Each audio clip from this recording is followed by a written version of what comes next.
15% de la population est en situation de handicap. Environ 80% vit dans des pays en voie de développement et seulement 2% ont accès à des services spécialisés. Dans le cadre africain, et spécialement en milieu rural, les enfants handicapés sont doublement stigmatisés du fait de leur statut d'enfant et de leur handicap. Au Togo, comme dans la plupart des autres pays africains, le rapport au handicap est un véritable problème social. Il faut reconnaître que dans nos milieux, le problème d'handicap est un problème très sérieux dans la mesure où un enfant né avec un handicap est considéré comme une malédiction divine.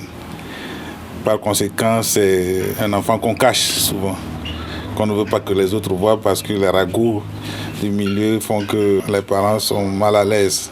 Les parents jettent leurs enfants qui sont en situation de handicap. Dans notre village, quand tu as un handicap chez toi, ça c'est une honte pour toi. Même moi, je suis dans le cas, mon enfant est handicapé. Mais je dis aux autres, je leur dis de ne pas cacher parce qu'en nous seuls, on ne peut pas venir en aide à nos enfants.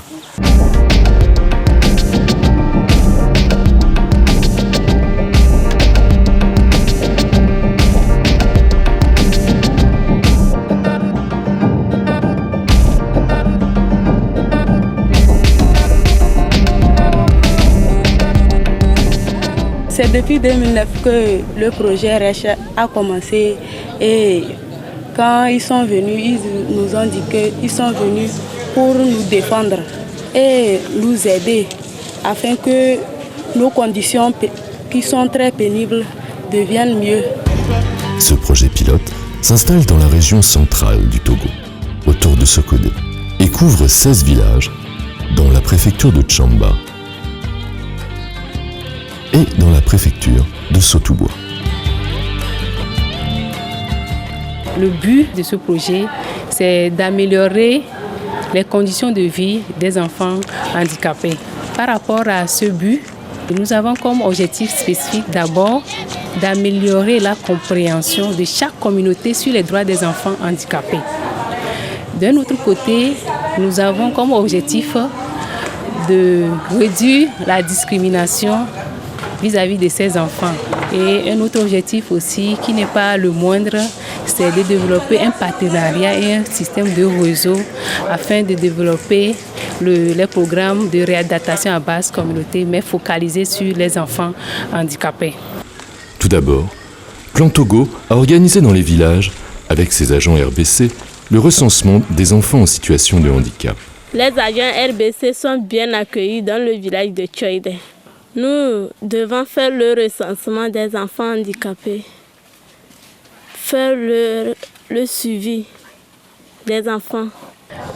Jusqu'à ce jour, le projet de réinsertion des enfants en situation de handicap a identifié 1503 enfants handicapés, dont 592 filles.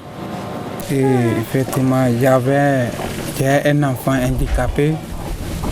Bon, auparavant, moi-même, je ne savais pas comment je peux faire avec mon enfant. Par la grâce à Dieu, il y avait un agent qui est venu à la maison me trouver, me demander est-ce que j'ai un enfant handicapé. J'ai dit oui, je n'ai pas caché. Bon, il m'a expliqué, je l'ai montré mon enfant. Chaque jour, il vient chez moi, il me demande comment ça va et j'amène l'enfant. On est en train d'essayer de l'apprendre à marcher, comment il peut faire vivre. Bon, il fut un temps, ils ont amené les choses de faire. Vraiment, dans 2 mois déjà, j'ai vu que mon enfant marche comme il n'y a rien. Le projet a appareillé 80 enfants qui ont une difficulté à bouger. Cette année même, nous avons encore identifié d'autres enfants que le service d'appareillage orthopédique doit encore appareiller. Par rapport à cela, nous faisons aussi le suivi par le biais toujours de ce service des enfants déjà appareillés.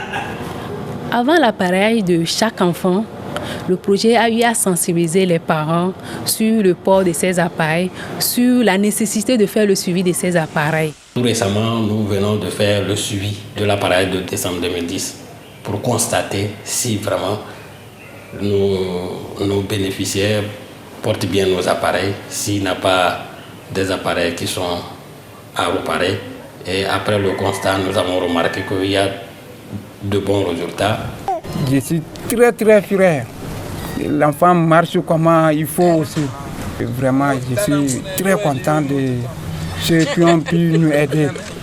Et je demande à Dieu de les aider aussi pour que leur travail avance.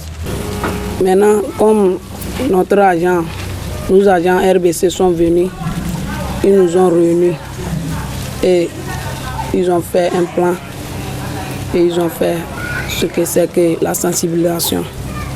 Dans les villages, les gens considèrent les enfants en situation de handicap comme les enfants valides et ils les associent. Et maintenant, dans les villages, les parents prennent leurs enfants en charge. Ceux qui sont en situation de handicap et les enfants valides, ils les associent. Et quand on a fait la sensibilisation, et ils ont compris qu'il faut aimer les uns les autres. Il faut se considérer tous comme les enfants valides. Et ils s'approchent de moi. Le projet RBC a construit un bâtiment, on appelle l'espace RBC. Chaque lundi, on va entretenir certains enfants qui sont handicapés. Les mercredis soirs, on entretient les clubs d'enfants pour les jeux, etc. En effet, dans chacun des 16 villages, Plan a confié à la communauté la construction d'un espace RBC, servant également aux exercices de motricité.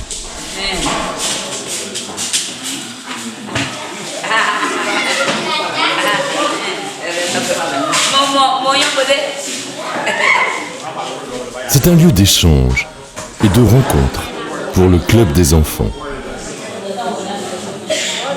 Celui des mères et celui des pères. Ces clubs ont été créés pour sensibiliser les autres habitants, enfants, mères et pères, aux problèmes du handicap. Je vis dans le club RBC pour aider mes camarades qui sont des personnes handicapées. Parce que je vois mes camarades en situation de handicap, on les maltraite dans les villages, on les fait ce qui n'est pas bon. C'est pourquoi je suis venue dans le club pour les aider. Je sensibilise mes camarades à l'école, un peu partout dans le village. Une fois que la RBC intervient dans nos écoles, nous identifions ces enfants et à leur tour travaillent avec leurs parents pour la sensibilisation. Une fois que la sensibilisation est faite, nous remarquons toujours dans nos écoles qu'il n'y a pas de discrimination entre ces enfants et les autres. Et ceci, c'est une bonne chose pour permettre à ces derniers aussi d'évoluer tout comme les autres. Oui, Eric lui-même. Les flux. Un pas pour lui. Sur le terrain même, il y a un travail qui se fait avec les familles et avec les enfants et surtout sur la rééducation fonctionnelle. Donc les agents ont été formés sur les gestes simples de kinésithérapie. Et dans chaque communauté, ils font des visites à domicile, ils travaillent sur ces enfants et ils initient aussi, ils entraînent les parents aussi à leur tour parce que le travail doit se faire en collaboration. Il faut que d'un côté, les agents RBC travaillent, de l'autre côté, pour que les familles aussi travaillent sur ces enfants pour que nous ayons des résultats probants.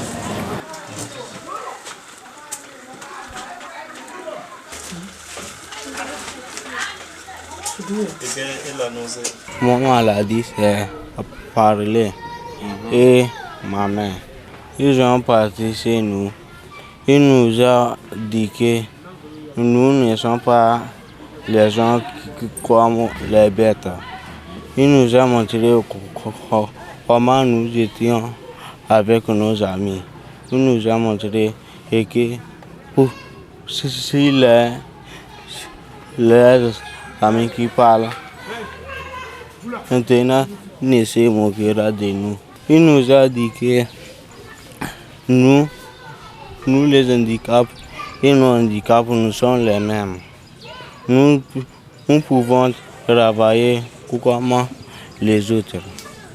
Ils ont rencontré mes parents qui n'ont qu'à me tenir comme les autres. Il ne faut pas qu'ils me laissent à côté. Il faut que nous tous nous sommes ensemble.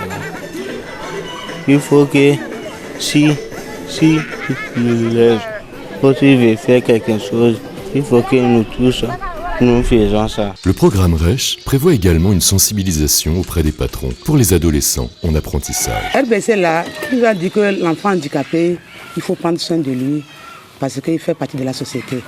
Et j'ai vu qu'effectivement c'est ça. Au début même les gens m'expliquaient que moi je prends même jusqu'aux sourdes.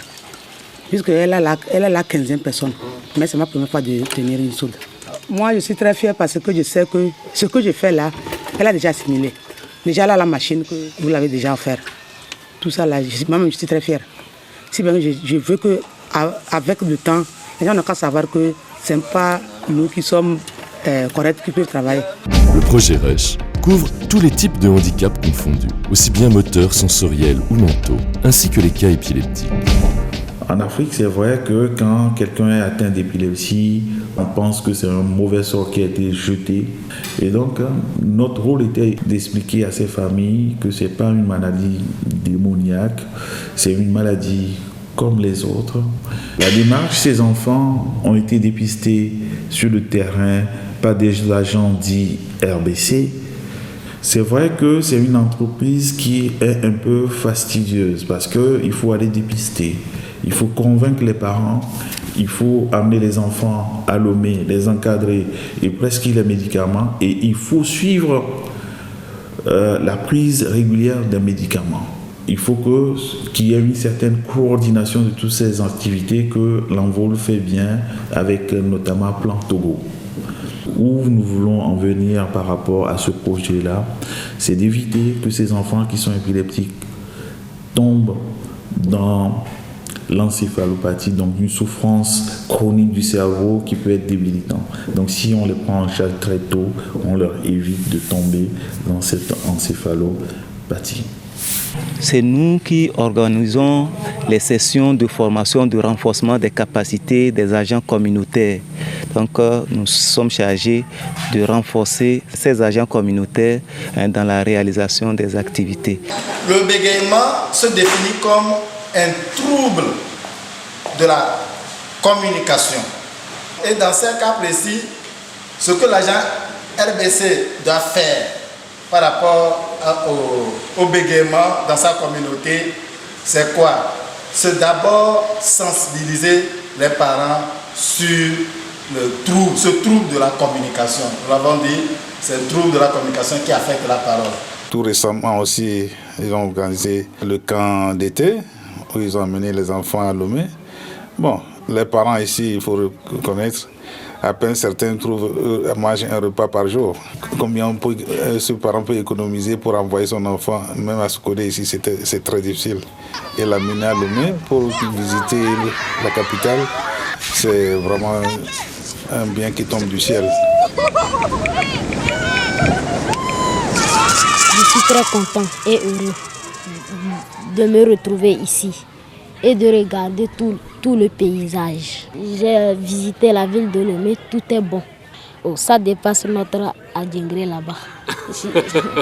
J'espère qu'à mon retour, je dirai beaucoup de choses à mes amis.